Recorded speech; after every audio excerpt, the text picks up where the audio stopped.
and steel, through fire and lace. I'm blessed to walk within your grace.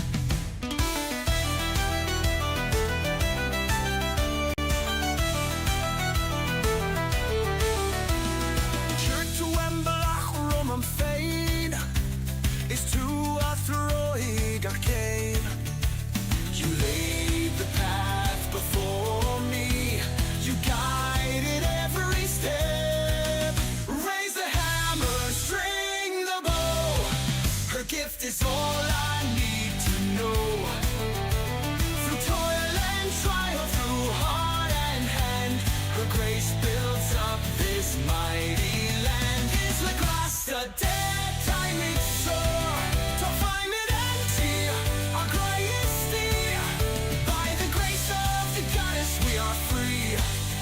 Build the land, our hearts within.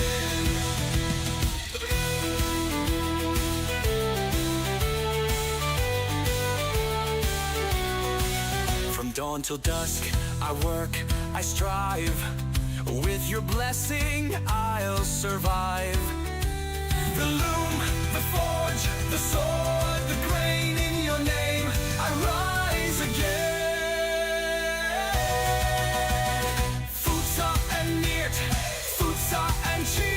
Got Bua, got Tolan, got Trio. In you lies strength, in you lies skill. Each victory, each talent, each trial.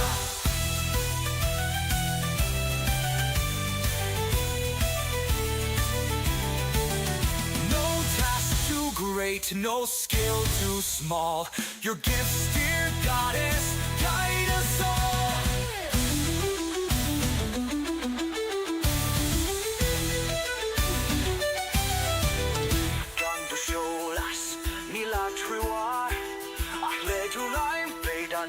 Into force. Without your light, we have no guide, but with your hand, our place abides. Raise the hammer, string the bow. Her gift is all I need to know. Through toil and trial, through heart and hand, her grace builds up this mighty land. Is the grass the dead? Our greatest deed, by the grace of the goddess we are free. We'll build the land, our hearts within.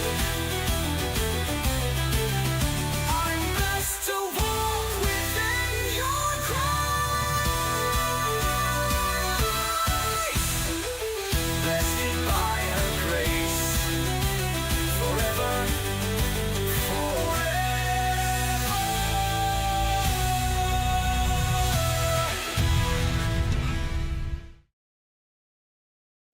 Hello, and welcome to another fine episode of Pax Dei, the Search for Steel. As I find my feet again, trying to figure out how to podcast. All right, there we go. All right, so welcome back. We're doing crafting societies for human flourishing. We're bridging ancient wisdom and modern science. I'm your host, Daniel, and today we're entering a very special phase of our journey together. In episodes 1 and 2, we explored the foundations of society, what shapes our behavior and beliefs, from ancient teachings to modern experiments. If you need a quick refresher on these core concepts, please feel free to revisit the previous episodes. Today, episode 3, we're focusing on the heart of the community. Compassion. We're going to discuss how empathy and altruism serve as the very fabric that binds us together, and how communities nurture these values and how they can inspire us to flourish. And as you see, Emfir is got a lot of leather on him. What did I want to do with that leather? I think I wanted to continue to craft up here because I'm trying to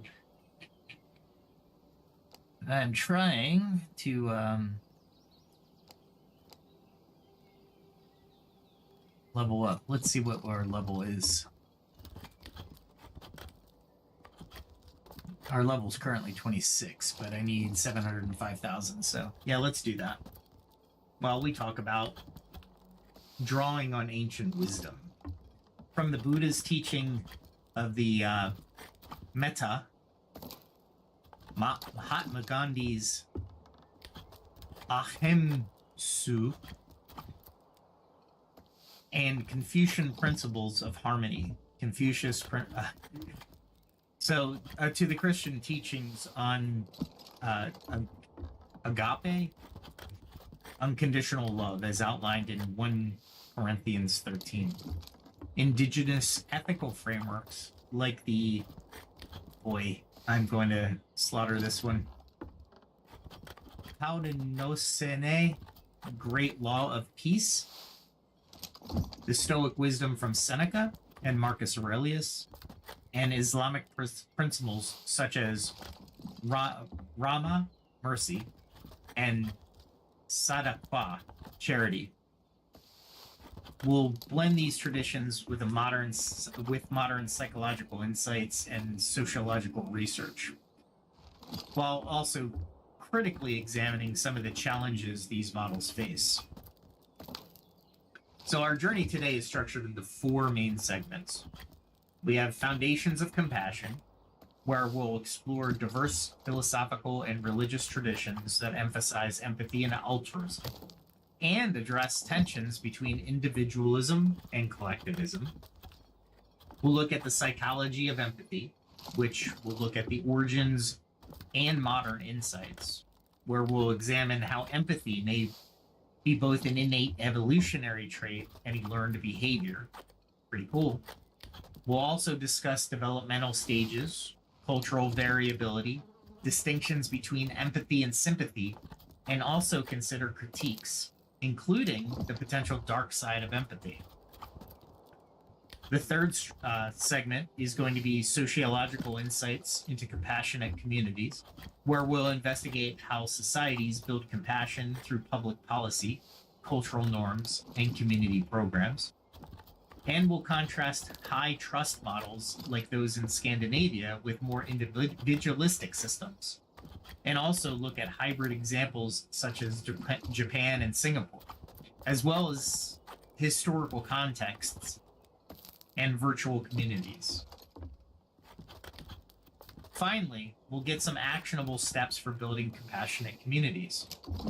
We'll offer practical strategies ranging from weekly reflection groups and mindfulness training to empathy education programs, policy advocacy, conflict resolution methods, and digital tools like humility, like a humility-driven virtue system, or an HDVS. And we'll acknowledge potential pitfalls in these approaches. By the end of this episode, you'll not only understand why compassion is essential, but also have a clear, actionable ideas to nurture it in your own community. With all that said, that's a mouthful. Let's see where I am on my feeling good. I'm gonna need more leather, it seems. Okay, so let's begin by looking at the roots of compassion. Throughout history, many cultures have placed empathy and altruism at the heart of their ethical systems. For example, and I just thought of something. Oh, never mind. For example, Buddha taught metta, or loving kindness, encouraging followers to extend unconditional care to all beings. Mahatma Gandhi's concept of Ahimsa, Ahimsa,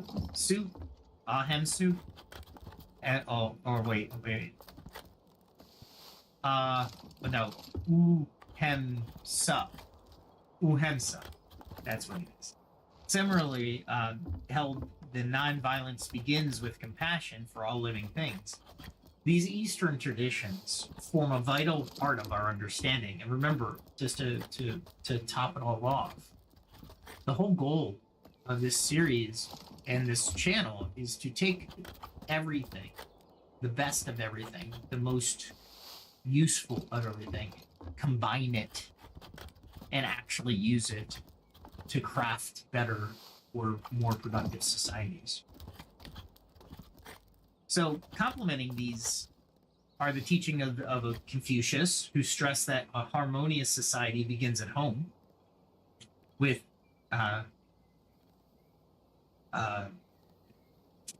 filial piety, and proper relationships that reinforce societal cohesion.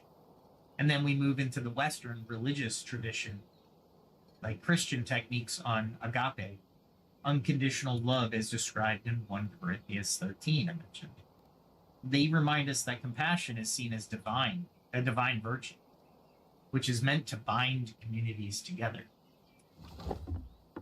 Let me navigate while I take a look away from my notes.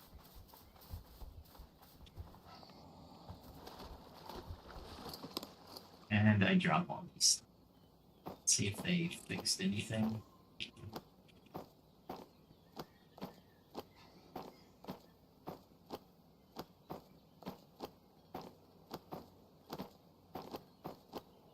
How many of these? I know I'm gonna need these later. A little pro tip, by the way, as we take a break from the information I'm providing. Oh, that's right. For whatever reason, they decided to remove the ability to drop from this bar. And I'm not sure why they did that. But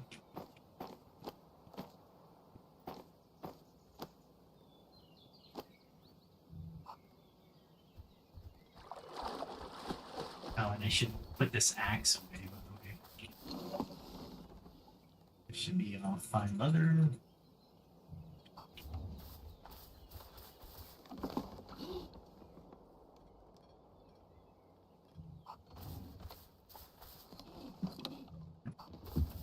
Do I have any more? I might not. Which means I'm gonna have to go hunting today.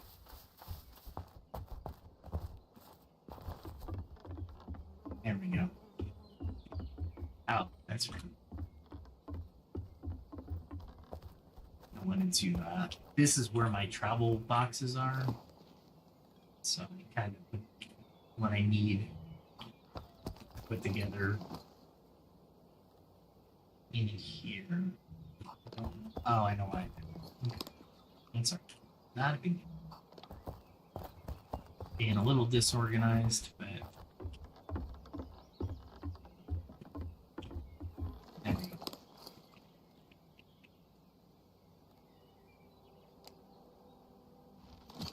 There we go. All right.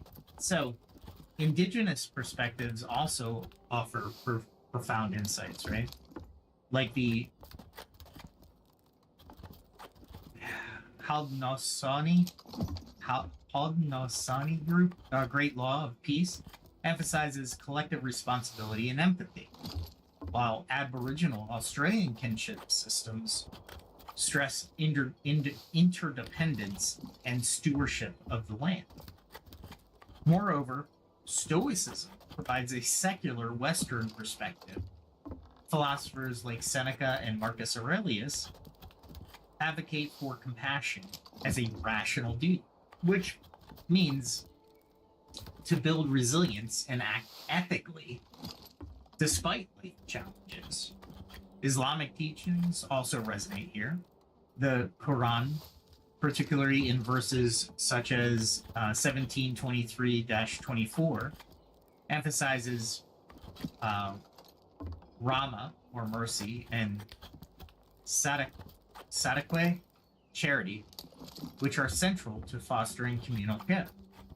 These diverse traditions from east to west and among indigenous cultures all affirm that compassion isn't merely a personal virtue, but a social imperative. However, they also highlight inherent tensions. For instance, Buddhists' monasticism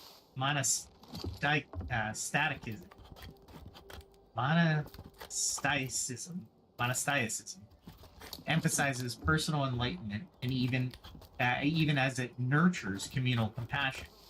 While Gandhi's approach to satyagraha demonstrates the delicate balance between personal integrity and collective liberation. In small communities, these values are reinforced through direct personal interactions. In larger societies, they must be supported by institutions and cultural rituals to maintain delicate balance between individualism and collectivism. It's a rich tapestry of ideas that form the foundation for our understanding of compassion. Now, this is just one of those. Every once in a while, I think it's a server communication issue because I don't know if it's the actual program. Anyway, so a lot going on here, but I think we're really looking at the foundations of why these things are important and how many philosophers, great thinkers, when we look and take this apart, this is a universal thought. And there always is, and always will be, I believe, an individualism versus collectivism balance. Because we have to have society. We can't all be individuals. There has to be a society based on something, right? So we'll get into it. Now let's explore empathy a little bit more. Its origins and our modern understanding of it. So what is empathy? And how did it begin? Is it an innate trait or is it a learned behavior? Pretty interesting. Many researchers believe that empathy has deep evolutionary roots. Anthropologists like Franz de Waal have observed empathetic behaviors in chimpanzees and bonobos. I'm guessing on the bonobos is bonobos is the word. I just don't know how to pronounce it, so I'm saying bonobos. Such as consoling a distressed companion, right? This suggests that empathy might be instinctual, an evolved trait that enabled early humans to cooperate and survive in social groups. Michael Tomasello argues that early humans developed advanced social cognitive skills, including empathy, precisely because cooperation was essential. Yet, while an innate basis exists, empathy is also profoundly shaped by learning. From the moment we're born, our caregivers demonstrate empathy, comforting a crying infant or offering a gentle touch during distress. Such early experiences teach us to recognize and respond to the emotions of others, refining the empathy we are born with.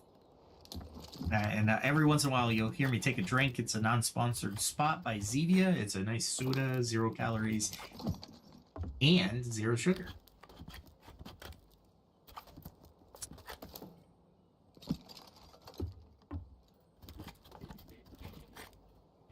Stevia is it's called Zevia, but stevia is the, I won't say it's a sugar substitute because it's just a sweet, very sweet plant that's not sugar cubed.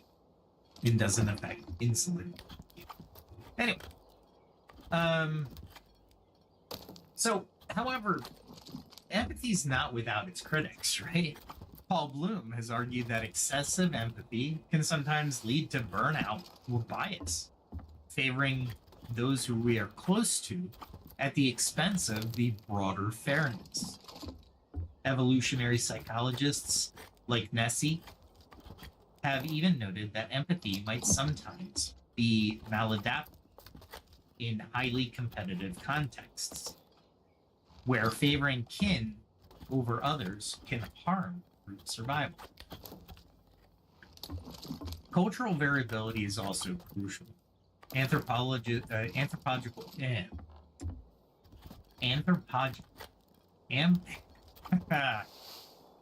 I'm just gonna be tongue-tied here.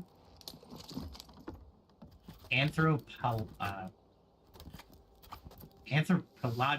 studies, God, such as those by Lutz on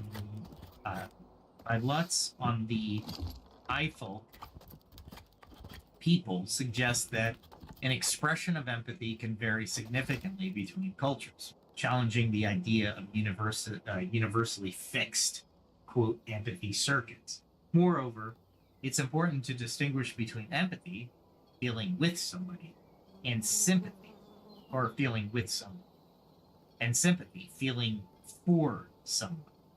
As scholars like Eisenberg have noted, since each plays a distinct role in social interactions.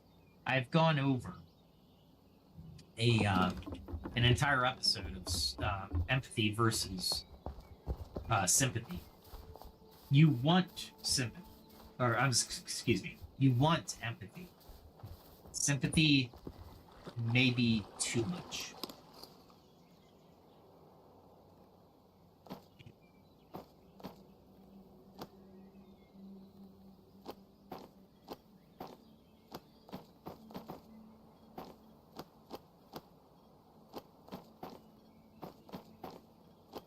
This, we'll get back to the conversation here.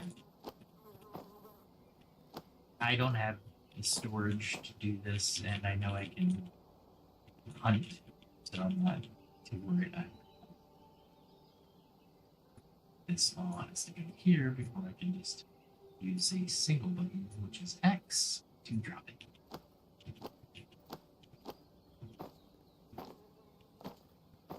There we go. It's valuable stuff right there.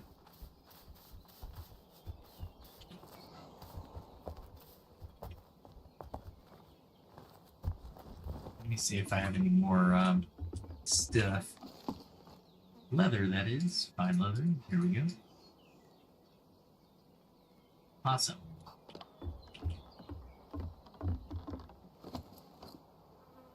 And continue to try to craft into our next level, which will be 27. Let's see what happens. I need 500,000, so might not. It'd be interesting. Okay, so we're picking up into modern neuroscience, including the work of Simon Baron Cohen, has identified neural networks that activate when we perceive others' emotions. Still, individual differences exist. People on the autism spectrum may process empathy differently, and individuals with psychopathy or psychopathic, traits might also show diminished empathetic responses. Developmental psychologists like Martin Hoffman have charted these stages of empathy and development from infancy through adolescence, showing that while capacity is present early, its complexity deepens over time. Finally, it's worth mentioning that empathy, for all its benefits, can have a dark side. Research by Reithaupt and others suggest that empathy might also be used manipulatively, fostering in-group bias or even tribalism when misdirected. So in short, empathy appears to have evolved as an essential mechanism for cooperative living, yet its expression is highly variable, shaped by our biology, our developmental experiences, and cultural context in which we live. This dual nature means that while we all possess the capacity for empathy, its true power and pitfalls depends on how it's nurtured and managed.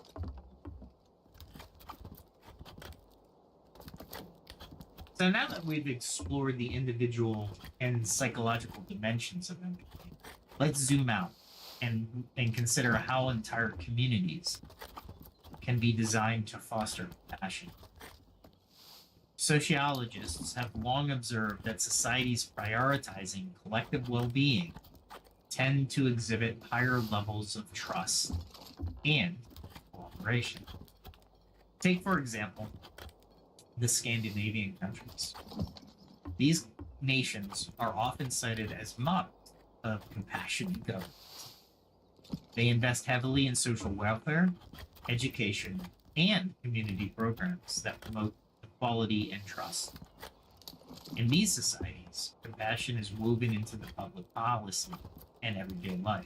However, critics argue that while this model works well in culturally homogenous contexts, its long-term economic stability is challenged by issues like aging populations and high tax rates.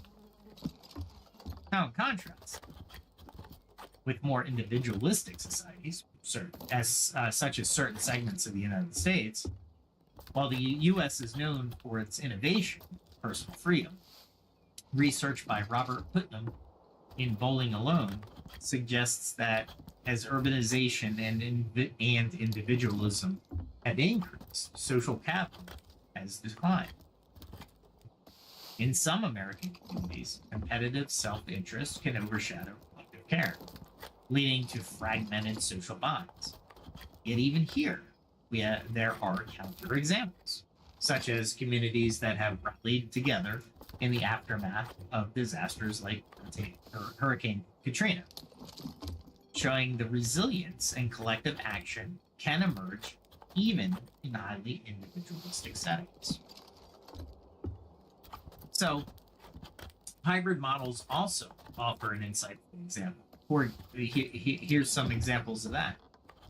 Japan, for instance, blends collectivist values, emphasizing group harmony, with a strong sense of individual achievement.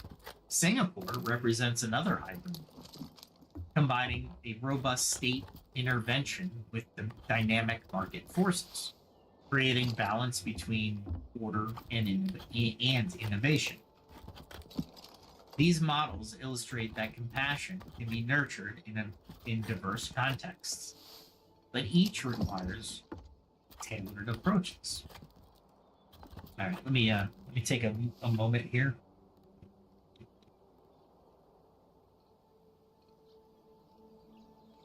Wet the whistle and go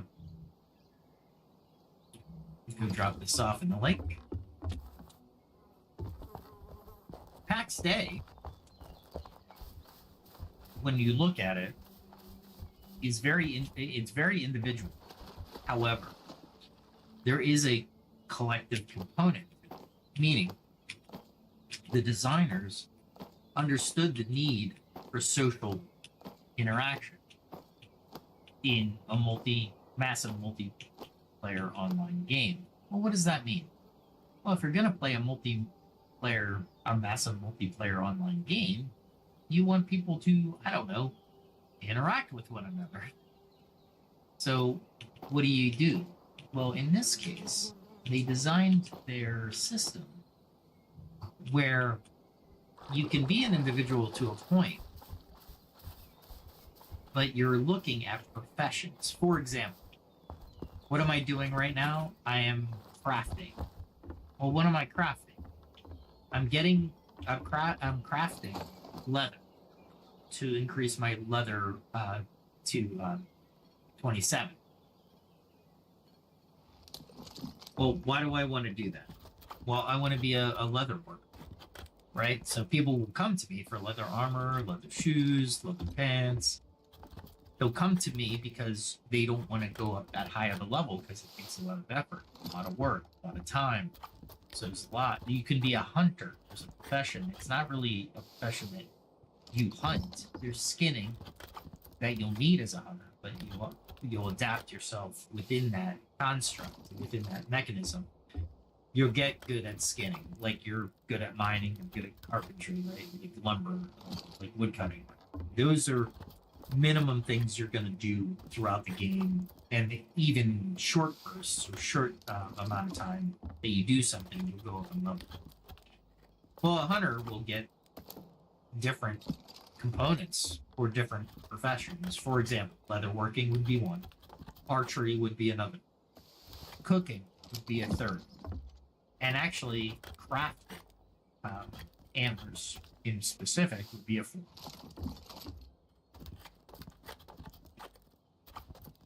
So as a matter of fact, let's talk about virtual societies and this other dimension. Like MMORPG guilds are often operate with strict codes of conduct that reward teamwork and mutual aid. However, these digital communities can also experience toxicity, trolling, or gatekeeping, which underscores the need for careful design and moderation, like I was mentioning with Pax Dei. Historically, examples such as medieval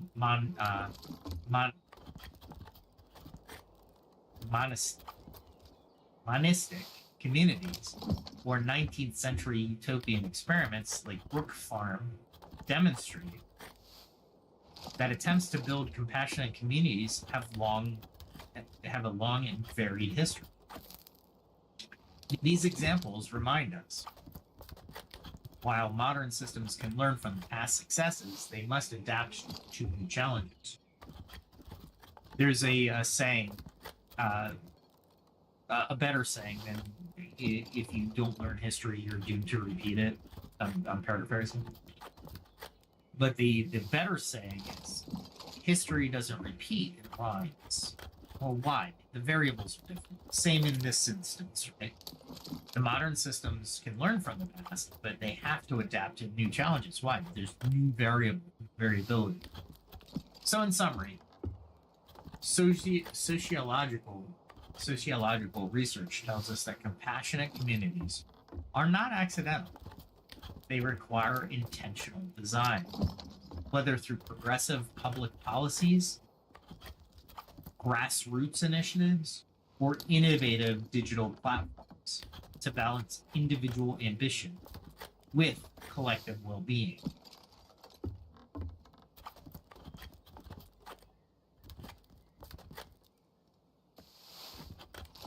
And I'm really moving through this lesson tonight, or this discussion, because if I had a live audience, we'd be going back and forth. But I do want to kind of expand on the Pax Dei, especially on clans. They use clans instead of guilds. Same. So when you look at different clans, the clan structure in the first access is going to be a little bit different than after they release. What do I mean by that? Well, firstly, you're going to want to join a clan relatively fast. Meaning, certain aspects to professions will need a wide variety of tasks to be accomplished. You can certainly try on your own to do as much as you can, but as advanced as I am today, they changed the combat on a bear. So more than likely, I'm going to need a party to take down a bear now, which honestly should have been the way it should have been in the first place. I think I could take a bear still, but it's a lot more difficult, and it should be. Wolves, if just one, yeah, probably not a party. And of course, everything else is boars and stuff like that. So your fighting style is going to change, or going to need to be adapted depending on what you're trying to, what profession you're trying to move into. There can be simple professions like fighters or paladins, or even clerics, depending on what equipment you get and what spells you can cast. There are healing spells, but you need special amulets to craft those items, and you'll need the profession with a good enough level to craft those items as well. So Pax Dei has, and it was meant that way. Why? Because we're trying to craft, or the developers are trying to craft the society within Pax Dei. Now, luckily, and I think this is to their credit, PvP only occurs in one land. And that's a different part of the map, but you have to intentionally go to the PvP area. PvP is just not anywhere within the map. If they did that, this game would be more of a survival game, and it would be much more difficult to play. Almost impossible, especially for those of us who look at the try to play as individually as we can for the longest period of time that we can do. Now, is that great? No, not really. But I have a lot of friends, so I can create parties when I need them. I'm not loyal to a clan, which is a different play style, and it's allowable, right? Especially if you have groups of people who are like, that guy, yeah, he lives out on the river. You know, it's very much a role-playing aspect to my character, and I think it is actually for the benefit of the game, not the detriment of the game.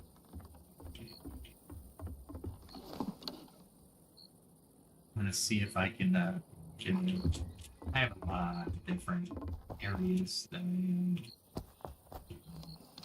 craft into, and might have some leather sitting around in one of my boxes.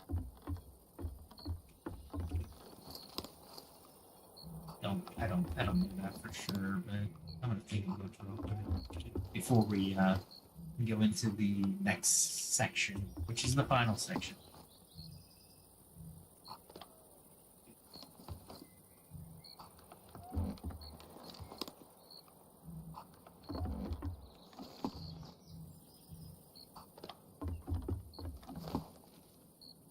And that's definitely not that. Oh, I have to get my alchemy up too.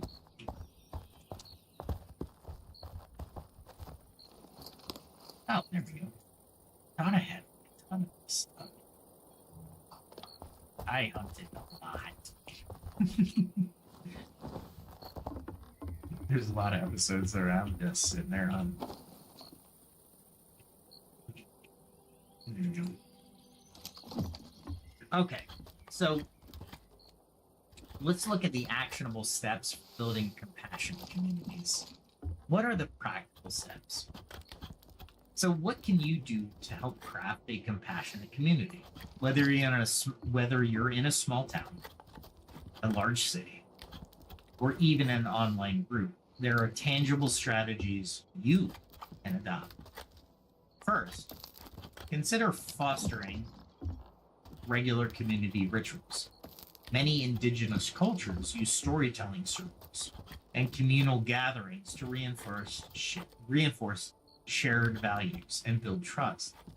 You might start with a weekly reflection at work, or in your neighborhood, or online, where people share personal experiences, lessons learned, and acts of kindness. I don't really like the term. I hesitated to use it, honestly. Called reflection.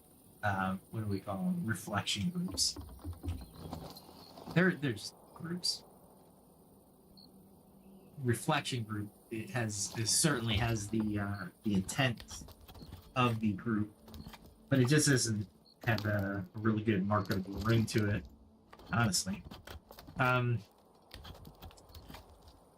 For instance, one small company sets aside a Friday afternoons for reflection sessions, right? Which led to a notable increase in morale and teamwork. Similarly, some urban neighborhoods have begun hosting Sunday evening community check-ins to share stories and collectively plan local projects. Next, promote mindfulness practices as a way to cultivate empathy. Mindfulness training through meditation sessions or yoga classes has been shown to help individuals become more aware of their emotions and more attuned to the feelings of others. What's another? Bible studies. are a good example of this, right? Book clubs are good examples. However, it is worth noting that critics sometimes warn that mindfulness can become too self-focused. What some call McMindfulness, if not integrated with a broader communal practice, right? So pairing mindfulness with group discussions or community service can help keep the focus on collective well-being. Churches do this a lot. It doesn't matter what religion. Education is another power. Beyond mindfulness, consider programs that specifically teach empathy and critical thinking, such as the Roots of Empathy program. These initiatives implemented in schools in various countries help children learn to understand and share the feelings of others, laying a strong foundation for future compassionate behavior. Let's not, lest we forget, technology too can be harnessed. In virtual communities, systems like the humility-driven virtue system that we created in the first episode, the HDVS, if you will, reward behaviors that promote group well-being. Imagine an online forum where a gaming community, where helping a new neighbor or admitting a mistake earns you, quote, virtue points that build your reputation. It's a digital incentive that can nurture a culture of empathy, even in large anonymous groups. Although it's crucial to design such a systems carefully to prevent manipulation or gaming the system, abusing the system. So transparency and accountability are also key. Advocate for or create systems in your workplace or community that celebrate ethical behavior and encourage open communication. For example, some companies implement public recognition programs to highlight acts of compassion, while local governments might host town hall meetings to ensure citizens feel heard. Before I wrap up this section, it's important to acknowledge that these strategies are not without potential weaknesses. Weekly reflection groups, for example, can sometimes lead to groupthink if dissenting voices are not encouraged. Mindfulness practices, while beneficial, may risk becoming overly self-focused if not paired with community engagement. And of course, digital systems like the HDBS require careful moderation to prevent exploitation. It's already night. I've been crafting leather all day. I gotta give the developers another kudos for the amount of graphics they provide. It's pretty awesome stuff, guys. And this isn't the only game.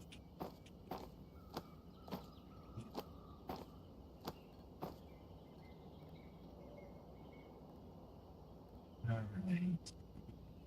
Ever since they changed that one little modification to the dropping mechanism, it takes me a little longer to drop.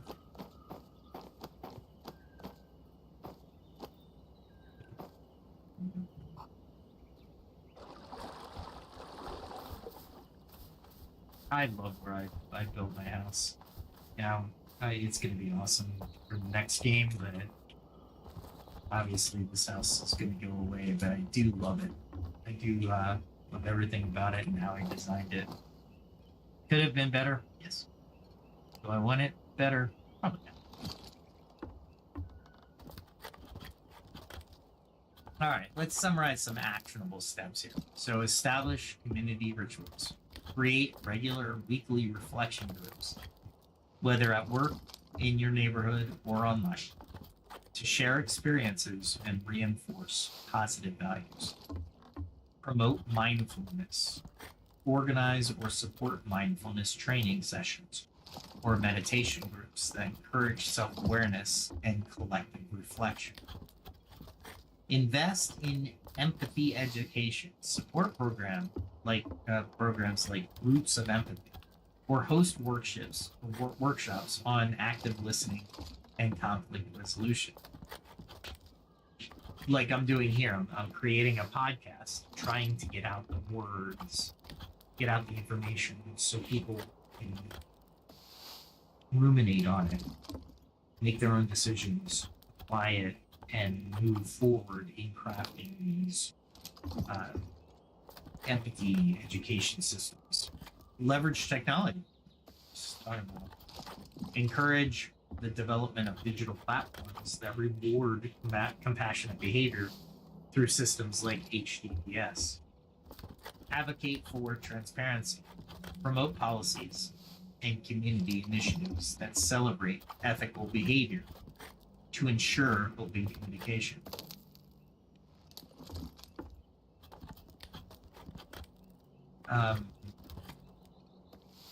Lead by example. Practice empathy and altruism in your daily life through volunteering, mentoring, or simply offering a kind word, or even admitting that you've made a mistake and apologize for it. These are leading by examples. Like for example, tonight I was short with somebody who was working across the counter, and I was like, wow, that came across really mean. So I took the opportunity when I went back, and I said I have to take the opportunity to apologize for earlier. I didn't mean to come across that way, and I didn't mean to take my day out on you. They were understanding, but it gave me the opportunity to show my humility. I was wrong. They were the target of my rudeness, if you will, and I'll admit it, right? Fortunately for me, they were magnanimous enough to say no worries. I've had bad days too, and I appreciated that kindness back. Right? I showed my humility. They showed me kindness back. So it works, is what I'm telling you. I'm trying to drive that point home. It's not an empty effort that you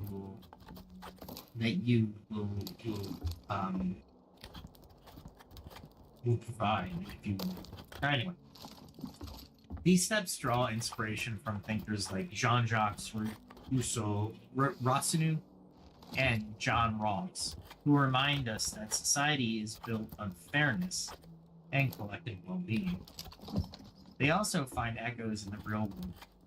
Examples like the worker cooperatives in Spain, Brazil's landless workers movement, or MST, and participatory budgeting initiatives in cities like Porto Alegre all demonstrate that compassion can be scaled from groups to entire communities. So wow, we've traveled a long way today. In this episode, we delve deep into the heart of community and compassion, which is compassion, I should say. The heart of community is compassion. We began by examining the timeless wisdom of traditions, from the Buddha's Metta, Gandhi's Ahimsa, and Confucian harmony, to Christian Agape, to Indigenous ethical frameworks, Stoic teachings, and Islamic principles of Rahma and Sadaqah.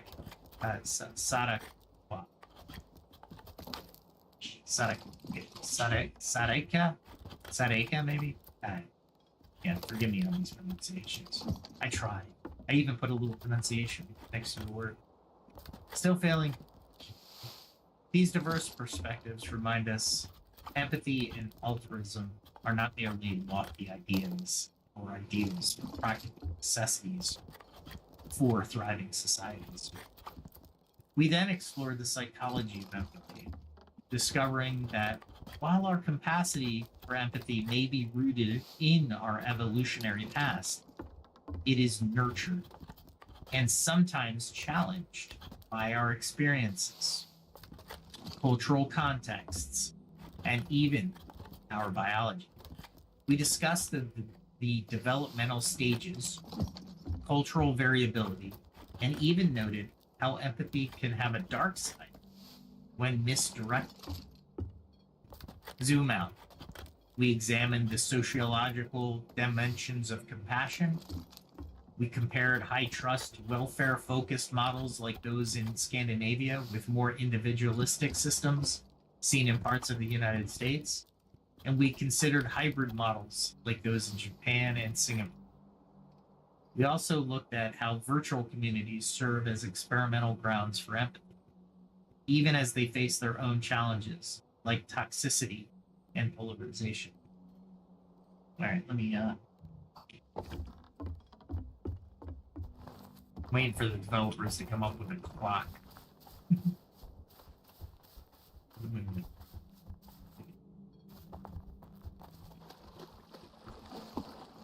It's interesting what the way people's psychology is on MMORPGs, because a lot of the players that I've seen, this game is very, very much a grind. Now, you don't have to grind the same thing every day, by the way. You can grind different things and have adventures, and just have fun with it. And that's what I like about the game. I don't have to do all this other working, but it's actually going to benefit me in the long run, right?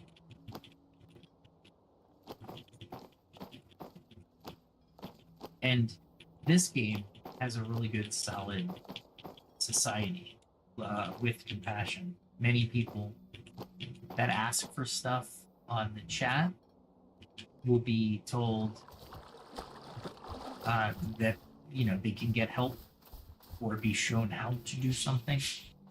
And honestly, it's the second or the latter part of that is probably the best for people. Let me do this. Pick up just a few more of these.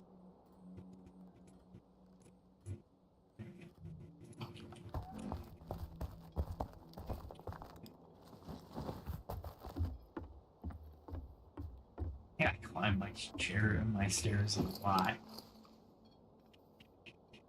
I haven't even looked at my let's see what my for experience is. It's not too bad. Alright. So finally, we discussed actionable steps for building compassionate communities, right? We provided concrete strategies from weekly reflection groups, for lack of a better word, and mindfulness practices to empathy education programs, policy advocacy, and digital incentive systems like HDBS.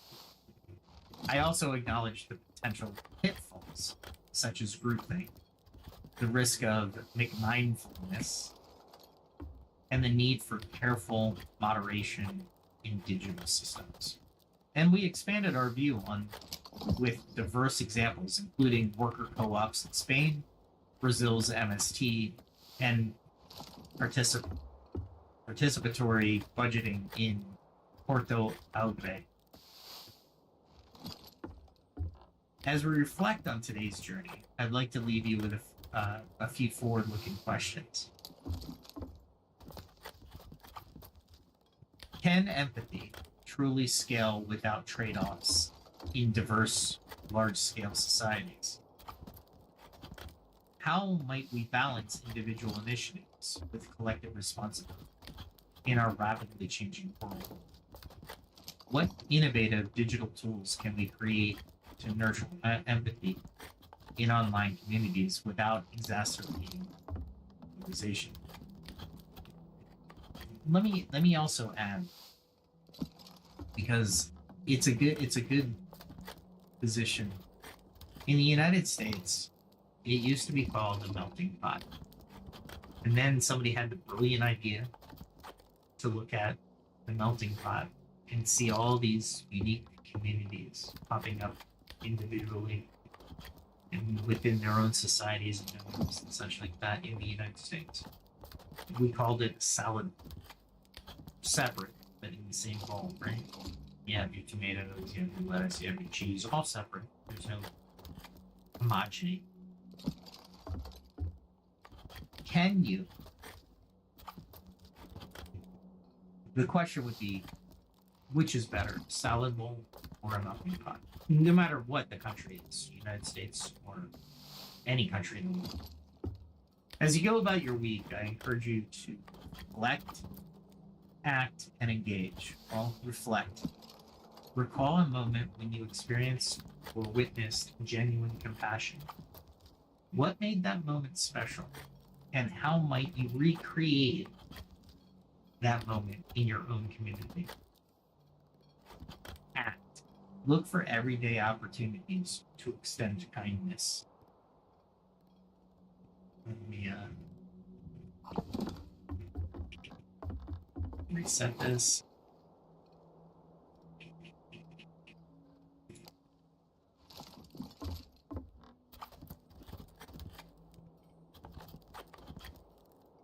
So whether you're through mindfulness practices, participating in a reflection group, or engaging constructively on social media, act. Also engage. Consider joining or starting a forum, group, or initiative where empathy and altruism are celebrated and nurtured.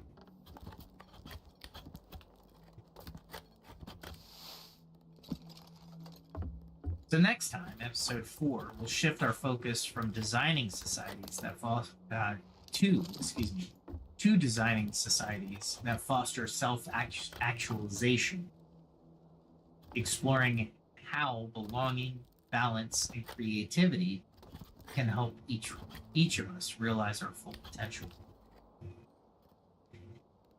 Anyway, thank you for joining me on this journey toward crafting compassionate communities. Every small act of empathy, every shared moment of kindness contributes to a larger tapestry of human flourishing. Next time, keep questioning. Until next time, keep questioning, keep engaging, and remember, passion starts with each one of us. And please, if you like the episode, like, share, subscribe. I also have a lot of other things on my channel that I feel a lot of people would enjoy. Sunset Love being my newest music video because I like to share my empathy. Now, it's a good song. It's a pretty decent video. So, with that, we'll see you on Friday. That's the next time I'll be on. So, until then, catch me on X. I will be on LinkedIn as well, so if you want to DM me, X would be the place to go. I will also be, let's see, I'm on X. You comment. I don't have that many comments, so if you do comment, I will be sure to see it. If you're not a bot, I'm going to respond. So with that said, have a good night.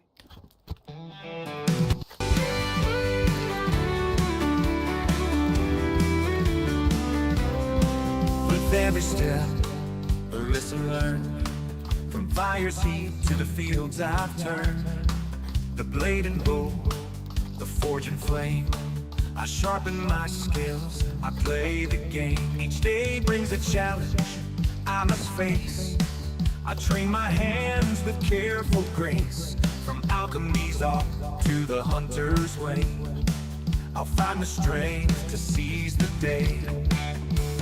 Carve my path, I walk the line in the shadow of the ancient sign. Through trial and toil, I'll find my way, learning more with each passing day. The skill of survival, the will to thrive in a world where the strong survive. I'll face the night, I'll take the chance. I'm ready to fight, to learn to dance. For every strike and every fall, I'm building my strength, I'm standing tall. In the heart of the wild, in the calm of the night, I gather my skills, I'm ready to fight.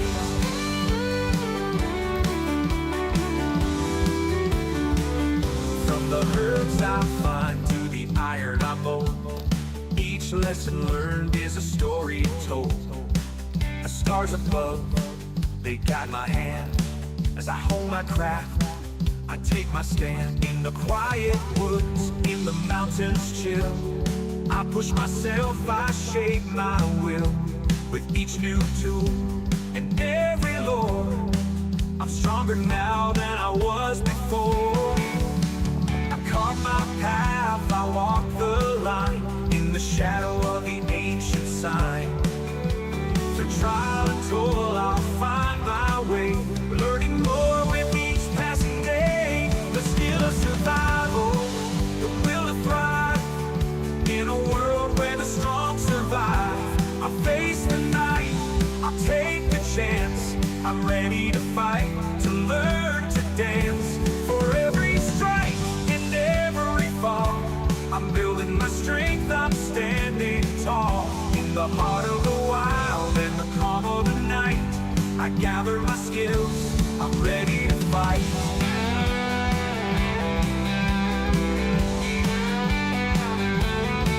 The road is long, but I won't turn back. The lessons I learned keep me on track. With each new skill, the stronger I grow. In the face of the storm, I let my courage show. I've tasted defeat, I felt the sting, but I rise again with each new spring. For knowledge is power, and wisdom the key. I'm forging my path, I'm breaking free. The skill of survival, the will to thrive in a world where the strong survive. I'll face the night, I'll take the chance. I'm ready to fight, to learn to dance. For every strike and every fall, I'm building my strength, I'm standing tall. In the heart of the wild and the calm of the night, I gather my skills, I'm ready